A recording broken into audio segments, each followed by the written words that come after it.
Cette semaine, on a lu Outre Sable de Yu Howie. Aux USA, c'est publié en 2014, un an après sa trilogie ultra maîtrisée Silo, dont on a parlé récemment et que tu peux trouver sur mon compte TikTok, et que j'avais vraiment kiffé.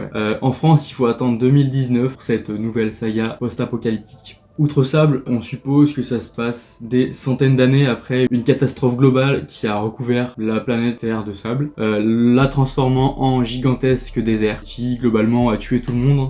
Dans ce contexte, ce qui reste de l'humanité essaie misérablement de survivre. Il y a seule une poignée de personnes équipées de combinaisons de plongée, leur permettant d'aller dans le sable comme si c'était de l'eau, et ils peuvent tenter de découvrir ce qui s'est passé et un peu rechercher des ressources enterrées, quoi. Donc dans ce contexte-là, on va suivre une famille de plongeurs, chacun de leur côté, ils ont été séparés par les événements que la vie leur a fait subir et par la disparition bizarre et mystérieuse de leur père. Mais alors quoi ?